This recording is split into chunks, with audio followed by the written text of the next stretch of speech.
जौन से दोस्त मल्टीपर्पज़ टूल ढूंढ रहे हैं कि वो गंदम की कटाई भी कर लें और उस मशीन को पूरा साल गुडाई के लिए, हल चलाने के लिए भी इस्तेमाल कर लें, तो उनके लिए टिलर प्लस रीपर की ऑप्शन हमारे पास मौजूद है, जो आपको हॉटसन और वाइमा के इंजन के साथ मिल जाती है। अगर आप 3 फुट वाली मशीन लेना चाहते हैं, 3 फुट वाली भी मिल जाएगी, 4 फुट वाली लेना चाहते हैं, 4 फुट भी मिल जाएगी।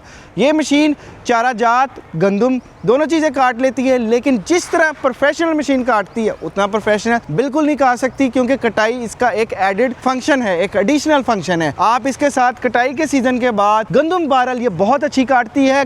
गंदम कटाई के सीजन के बाद आप इसके साथ हल चला सकते हैं, गोडी कर सकते हैं, हर वो काम कर सकते हैं जो आप अपने बड़े ट्रैक्टर के साथ करना चाहते हैं। इस सीजन के अंदर ये मशीनें आपको मिल जाएंगी 3.25 से लेके 3.25 लाख रुपए तक, जो कि 9 हॉर्स पावर के इंजन है। अगर आप 7 हॉर्स पावर के इंजन के अंदर ये मशीनें लेना चाहते हैं तो ये आपको 3 लाख रुपए की रेंज के अंदर मिल जाएंगी। इन मशीनों का मुकम्मल स्पेयर पार्ट हमारे पास मौजूद है। डस्का, लाहौर और कराची ब्रांच के ऊपर ये मशीन रेडी स्टॉक अवेलेबल है। अगर आपको सर्विस या ट्रेनिंग चाहिए वो भी मिल जाएगी। इस मशीन को खरीदने के लिए हमारे दिए गए नंबर पर राब्ता करें।